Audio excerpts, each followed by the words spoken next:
सलाम सभी भाइयों को एक बार फिर। आई होप कि आप सभी स्वस्थ होंगे, मस्त होंगे।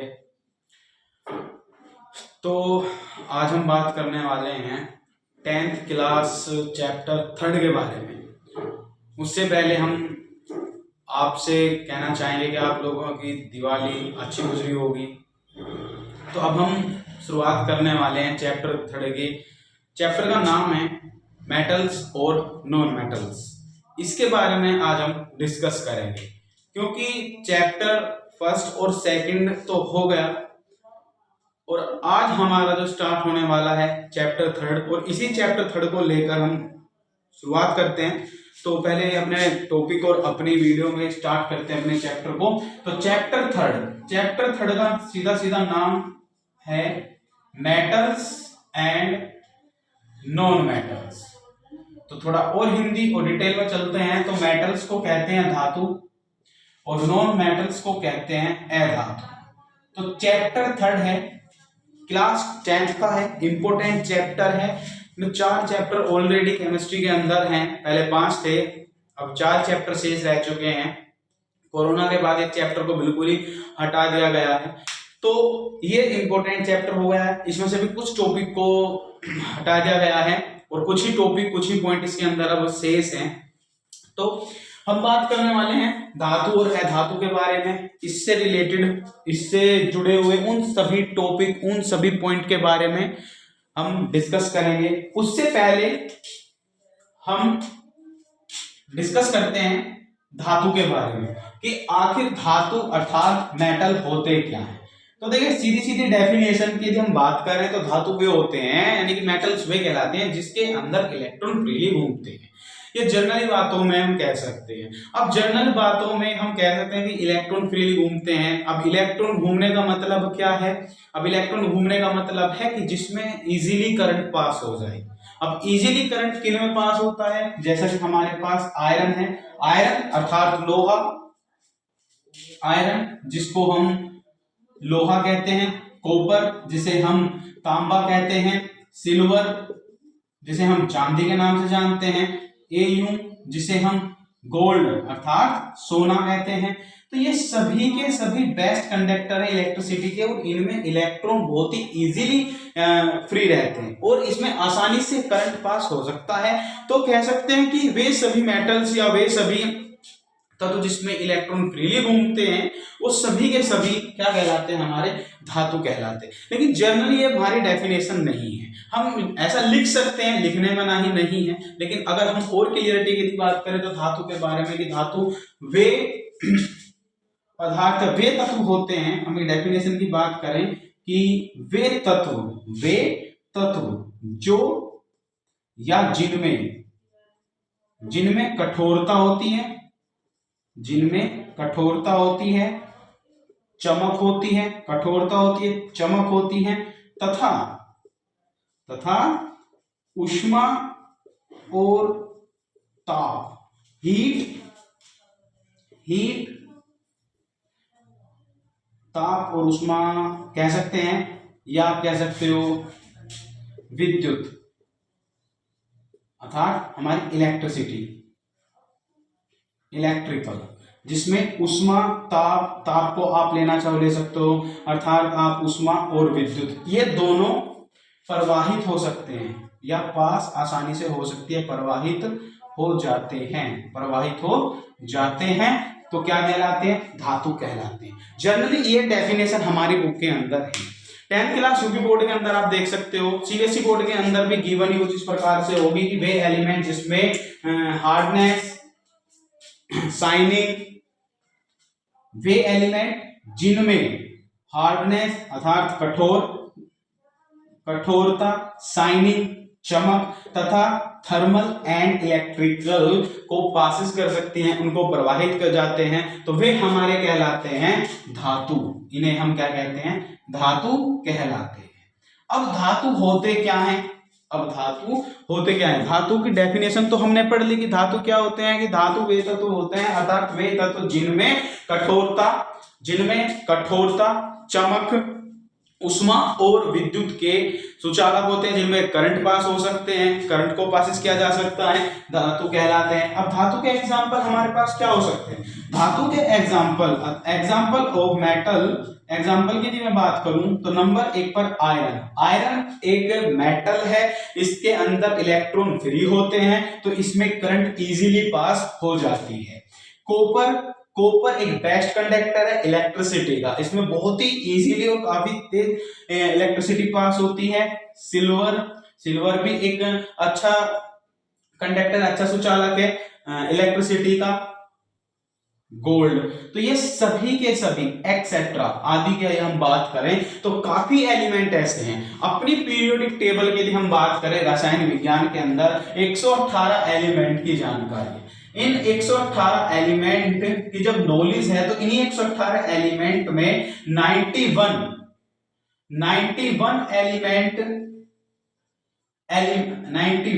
एलिमेंट मेटल का कार्य करते हैं, मेटल का काम करते हैं और मेटल कहलाते हैं। तो इनके बारे में पढ़ने के लिए रसायन विज्ञान के अंदर बहुत बातें हैं, 11th क्लास के अंदर है, फिर 12th, आफ्टर 12th भी हम इसमें एलिमेंट और पीरियोडिक टेबल के बारे में अलझे रहते हैं। तो हम बात कर रहे हैं धातु के बारे में। तो धातु क्या है? धातु वे तत्व होते हैं जिनमें कठोरता, चमक, उष्मा और विद्युत प्रवाहित हो जाती है, या प्रवाहित हम कर सकते हैं, धातु कहलाती है। इसके एग्जाम्पल है आयरन, कॉपर, सिल्वर और गोल्ड। ये सबसे बेस्ट एग्जाम्पल हैं मेटल के। कोई कैन पूछता है या एग्जाम में पूछ रहे जाते हैं कि धातु, जनरली ये क्वेश्चन पूछते नहीं है, इजी क्वेश्चन है, लेकिन एमसीक्यू में पूछ लेते हैं। 4 ऑप्शन दे दिए जाते हैं और पूछ रहे जाते हैं कि निम्नलिखित में से कौन सा धातु है और कौन अधातु है। तो ये इसका पहला पॉइंट है, पहला टॉपिक है धातु। धातु की परिभाषा, हमने परिभाषा को समझा है, परिभाषा को पढ़ा है, उसके एग्जाम्पल को हमने अच्छे से डिस्कस किया है, अच्छे से उसको समझा। आई होप कि ये टॉपिक, ये पॉइंट आप लोगों की समझ में आया होगा। उसके बाद हम डिस्कस करने वाले हैं धातु की फिजिकल प्रॉपर्टी के बारे में, मेटल्स की फिजिकल प्रॉपर्टी के बारे में हम डिस्कस करने वाले हैं। आप इसको नोट कर सकते हैं, स्क्रीनशॉट ले सकते हैं। तो स्टार्ट करते हैं अपना अगले टॉपिक के को लेकर। तो हमारा अब जो इसके बाद टॉपिक होने वाला है वो है भौतिक गुणधर्म, अर्थात physical property of metals. Metals की फिजिकल प्रॉपर्टी के बारे में हम डिस्कस करेंगे। फिजिकल प्रॉपर्टी, एक एक पॉइंट को उठाएंगे तब उसको हम डिस्कस करेंगे। फिजिकल प्रॉपर्टीज, भौतिक गुणधर्म। अब भौतिक गुणधर्मों में क्या आता है? देखिए, भौतिक गुणधर्मों में कोई भी मेटल होगा तो उसके फिजिकल के बारे में हम डिस्कस करेंगे। एक होती है केमिकल प्रॉपर्टी। तो केमिकल प्रॉपर्टी में हम डिस्कस करते हैं कि वो कितने प्रकार से रासायनिक समीकरण कर सकता है, कितने प्रकार से एक रिएक्टेंट से कितने प्रकार के प्रोडक्ट वो दे सकता है। और फिजिकल प्रॉपर्टी में उसकी बाह्य संरचना के बारे में कि ये क्या कर सकता है, ये कैसा दिखता है, उसके बारे में हम डिस्कस करेंगे। तो फिजिकल प्रॉपर्टी में हमारा सबसे पहला जो टॉपिक है फिजिकल प्रॉपर्टी को लेकर यदि हम बात करें तो पॉइंट नंबर 1 आता है, वो आती है हार्डनेस। किसकी? मेटल की। हार्डनेस अर्थात कठोरता। तो कठोरता को समझने के लिए हमारे पास आयरन, कॉपर और सिल्वर जैसे एग्जाम्पल के अलावा तो बेस्ट एग्जाम्पल हो नहीं सकता। अगर हम यदि बात करते हैं तो कठोरता में, तो सबसे पहला एग्जाम्पल तो हमारे माइंड में आयरन ही आएगा। आयरन, जिसे लोहा के नाम से हम जानते हैं, ये एक ऐसा एग्जाम्पल है जो कि हार्डनेस में सबसे ऊपर आता है।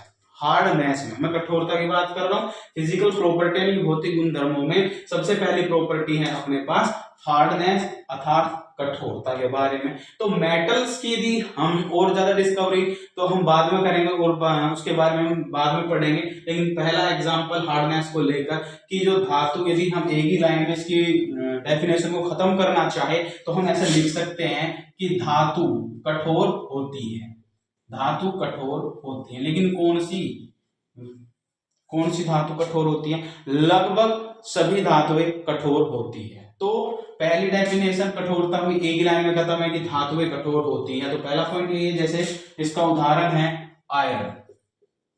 जैसे आयरन लोहा सॉलिड है, आयरन हमारे पास सॉलिड है, पॉइंट नंबर 2 सिल्वर। सिल्वर की यदि मैं बात करूं, जिसको चांदी के नाम से जानते हैं, ये हमारा सॉलिड है लेकिन थोड़ा कम, यानी कि आयरन के देखें तो हम उसको आसानी से मोड़ नहीं सकते, लेकिन सिल्वर के तार को हम आसानी से मोड़ सकते हैं, अपने हाथों से मोड़ सकते हैं। लेकिन रही बात आयरन यानी कि लोहे की, अगर लोहा, बहुत से लोहे ऐसे होते हैं, जैसे तार की यदि हम बात करें तो तार को हम इजीली मोड़ सकते हैं, लेकिन सरिया, यदि हम इस सरिये की बात करें तो हम उसको हाथ से आसानी से नहीं मोड़ सकते।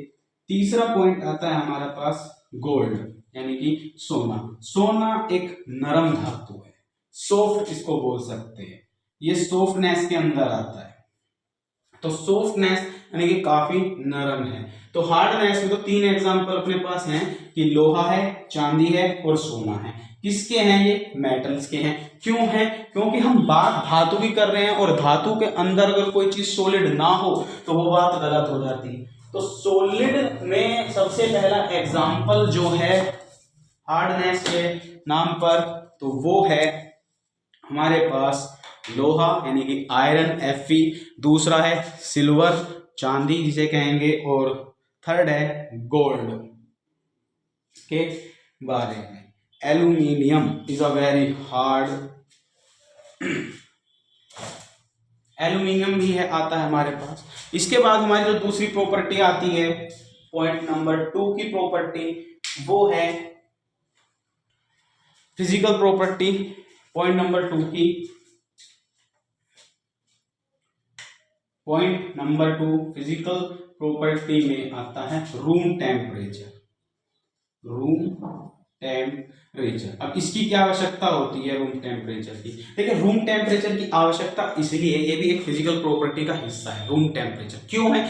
क्योंकि कुछ मेटल्स ऐसे हैं जो रूम टेम्परेचर पर सॉलिड जैसे होते हैं और कुछ मेटल्स में केवल एक ही मेटल ऐसा आता है जो रूम टेम्परेचर पर मेटल है लेकिन लिक्विड की तरह काम करता है, लिक्विड की तरह काम करता है और वो लिक्विड ही होता है। तो रूम टेम्परेचर की यदि हम बात करें तो धातुएं हम लिख सकते हैं कुछ इस प्रकार से कि धातुएं कमरे के ताप पर, धातुएं कमरे के ताप पर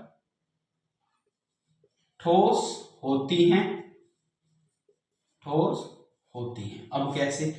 एग्जाम्पल नंबर 1, हमने कहा कि हमारे पास इन एग्जाम्पल के अलावा और एग्जाम्पल है ही नहीं, अच्छे से याद भी हो जाते हैं और अच्छे से इनके बारे में जानते भी हैं। जर्नली चीजें हैं, सबको पता है, सब देख सकते हैं। लोहा, चांदी, एल्यूमिनियम, ये सभी के सभी सॉलिड के आते हैं, रूम टेम्परेचर पर सॉलिड ही होते हैं। आयरन जो है वो रूम टेम्परेचर पर, किस पर? रूम टेम्परेचर पर सॉलिड का काम करता है और वो है भी सॉलिड। एग्जाम्पल नंबर 2 की यदि हम बात करें, सिल्वर ले लीजिए, रूम टेम्परेचर पर सॉलिड है। तीसरा एग्जाम्पल ले लीजिए गोल्ड, रूम टेम्परेचर पर, किस पर? रूम टेम्परेचर पर, AU रूम टेम्परेचर पर क्या है? रूम टेम्परेचर पर सॉलिड है। पॉइंट नंबर 4 यदि हम बात करें मरकरी, देखिए ये मरकरी Hg जिसे हम डिनोट करते हैं, ये मरकरी एकमात्र एक ऐसा एलिमेंट है जो कि रूम टेम्परेचर पर लिक्विड की तरह कार्य करता है, रूम टेम्परेचर पर लिक्विड की तरह कार्य करता है। और ये पारा, जिसको हिंदी में बोलते हैं, ये पारा हमारे डॉक्टर के पास जो थर्मामीटर होता है उसमें पाया जाता है, ये रूम टेम्परेचर पर लिक्विड होता है। तो अभी तक हमने अपने आज की इस वीडियो में जो डिस्कस किया है, केवल मेटल से रिलेटेड और मेटल की डेफिनेशंस के बारे में डिस्कस किया है। आई होप कि आप लोगों को ये चीजें और ये पॉइंट समझ में आए होंगे। मिलते हैं अपनी नई वीडियो में, और नई वीडियो में जो हम डिस्कस करेंगे और फिजिकल प्रॉपर्टी को लेकर हम डिस्कस करेंगे। तब तक के लिए धन्यवाद, राम राम।